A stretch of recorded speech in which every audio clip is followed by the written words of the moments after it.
The avoidant partner with the power to drive you mad. Not every relationship will destroy your peace of mind. Most will challenge you, teach you, or help you grow.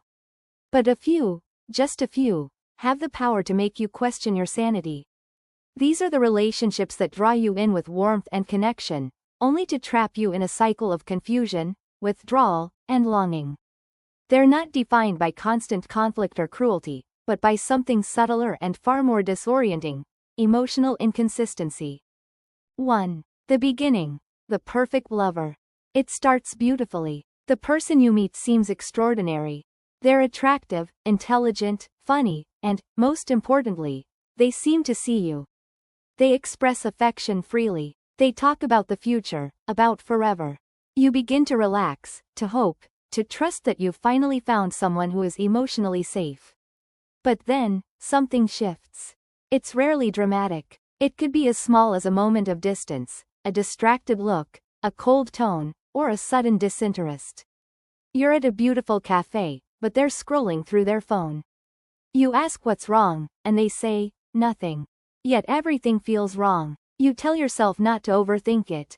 Maybe they're just tired. But the silence grows. Their energy changes. The connection that once felt electric now feels uncertain, and your heart starts working overtime to make sense of it. 2. The cycle of emotional whiplash. What makes these relationships so psychologically exhausting is not constant rejection, but intermittent affection. The push. One day, they're loving and warm. The pull. The next, they're distant or dismissive. They tell you they're feeling a bit weird.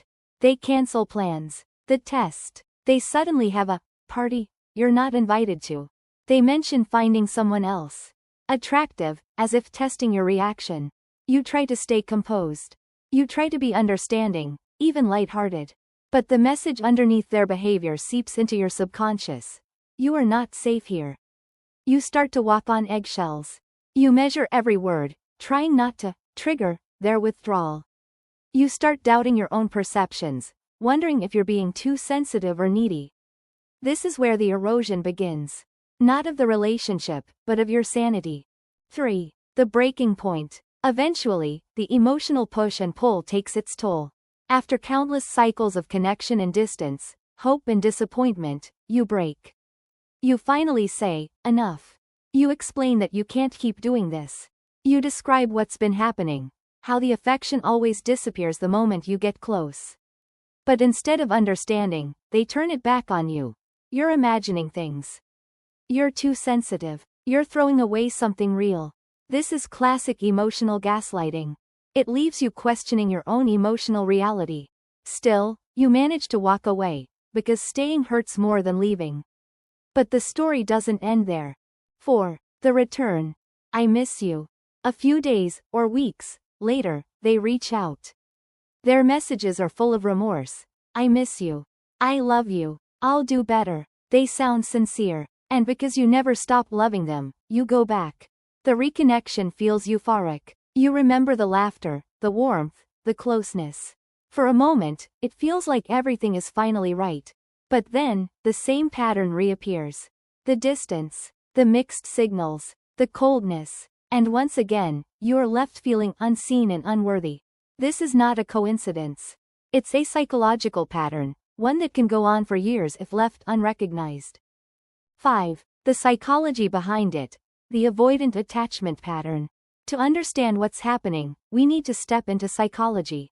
Move closer. They withdraw. Move away. They chase. People who exhibit this push-pull dynamic often have what therapists call an avoidant attachment style. These are individuals who want love, but fear intimacy. They crave closeness, but when they finally receive it, it feels suffocating or threatening. Why? Because in their early life, love was unreliable or conditional. They may have learned that affection often came with pain, rejection, or loss. So, as adults, their subconscious mind associates emotional closeness with danger. Their behavior follows a paradoxical script. 6. Why you stay. If you find yourself caught in this cycle, it's important to ask, why am I here? Familiarity. These relationships feel strangely familiar. They awaken old emotional wounds, Perhaps from a parent who was unpredictable or emotionally unavailable.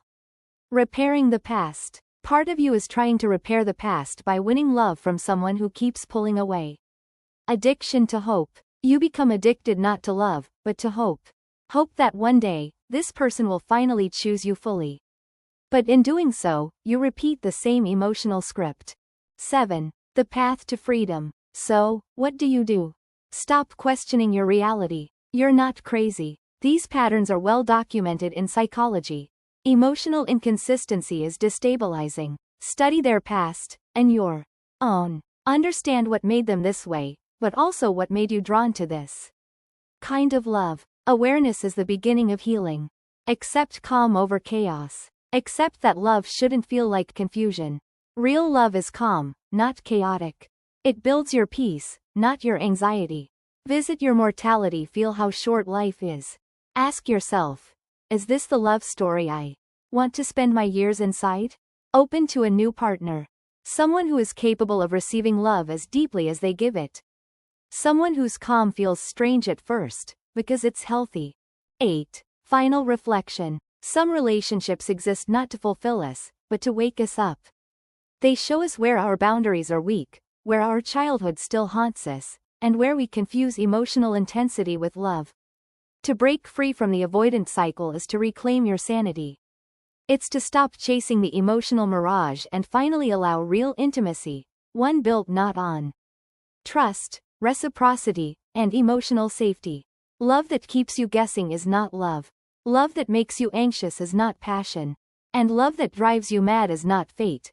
It's a wound, asking to be healed.